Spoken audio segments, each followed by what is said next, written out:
पहाड़ों से घिरा एक शांत और सुंदर गांव था। नाम था कमलपुर। ये गांव साल भर प्रकृति की गोद में खुशहाल रहता था।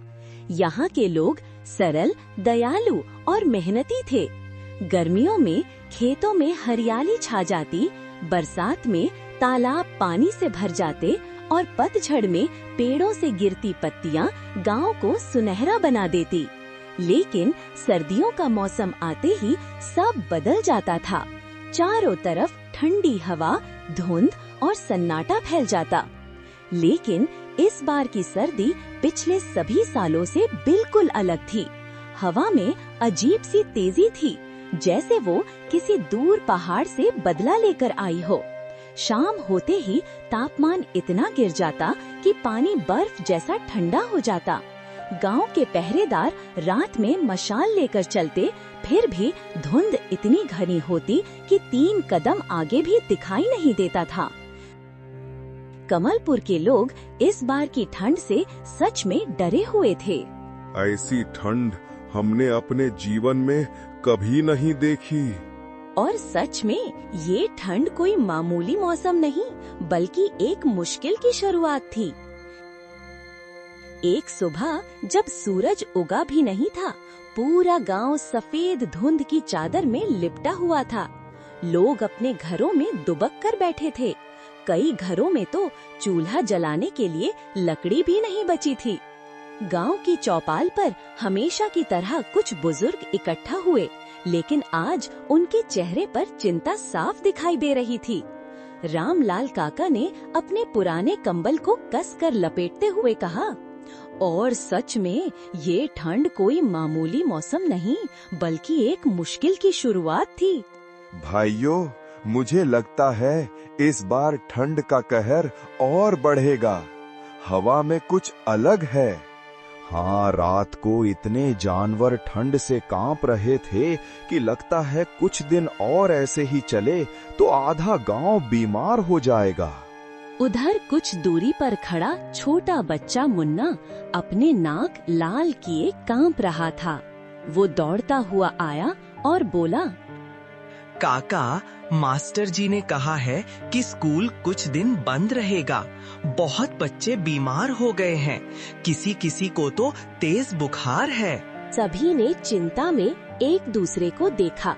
पूरा गांव ठंड की मार सह रहा था। कमलपुर में एक गरीब परिवार था।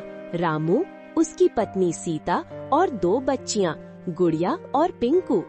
रामू मजदूरी करके घर चलाता था। जब काम मिलता तो घर में खाना बनता, नहीं मिलता तो सिर्फ दलिया या उबला पानी पीकर रात काटनी पड़ती। इस ठंड में रामू की हालत और खराब हो गई थी।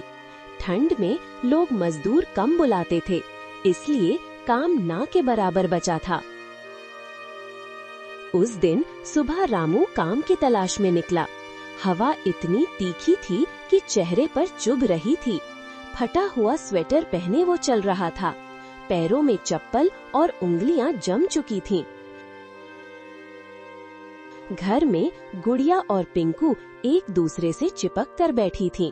सीता चूल्हा जलाने की कोशिश कर रही थी, लेकिन लकड़ी गीली होने से धुआं ही धुआं निकल रहा था। माँ, आज बहुत ज्यादा ठंड है। मेरे हाथ बिल्कुल पत्थर जैसे हो गए हैं। धैर्य रख बेटा, तुम्हारे पापा लकड़ी ले आएंगे तो चूल्हा अच्छे से जल जाएगा। सीता अपनी कमजोर आवाज में बच्चों को सांत्वना देती, लेकिन अंदर ही अंदर डर रही थी। क्या रामू आज काम पा सकेगा? शाम होते होते गांव में एक दुखद खबर फैली।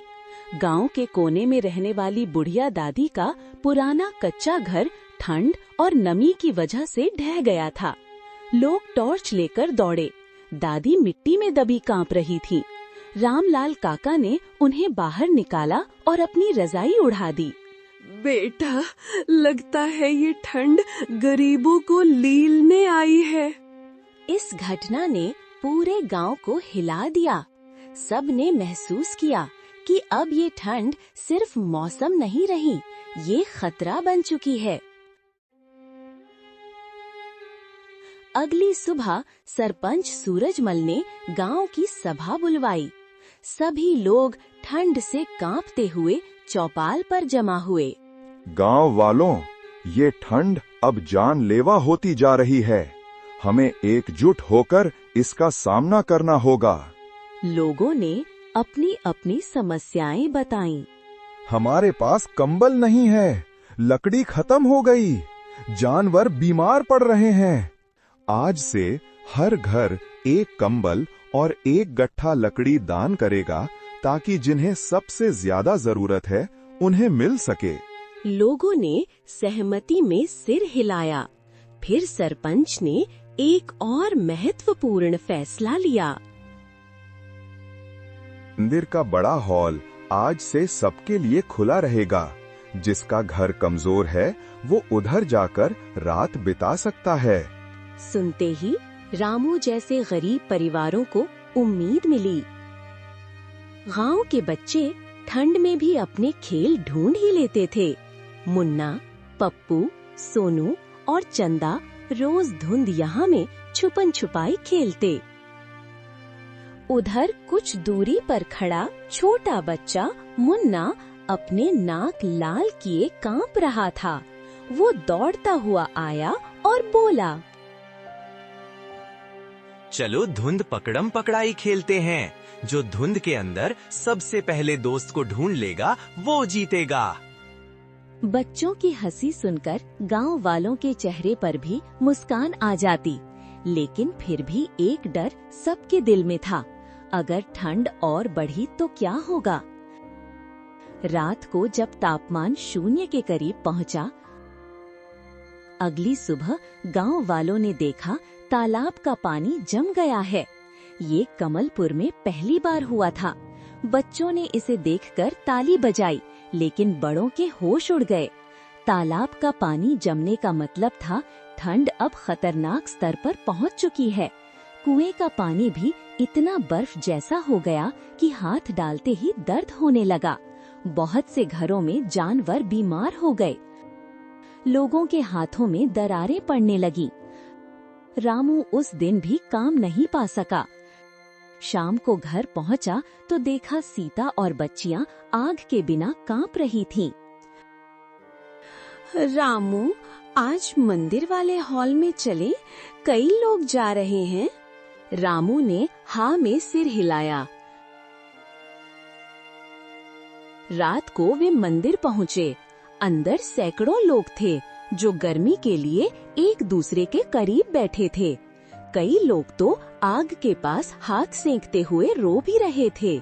रामू ने महसूस किया कि ये ठंड सिर्फ हवा नहीं है, ये भूख, गरीबी और डर का तूफान भी लाती है। एक रात हवा इतनी तेज चली कि लगा पूरा गांव उड़ जाएगा। छप्पर उड़ गए, कच्ची दीवारें गिरने लगी, पेड़ टूटकर गिर पड़े। गांव में सन्नाटा था, बस हवा की गूंज सुनाई दे रही थी। मंदिर के हॉल में लोग कांप रहे थे।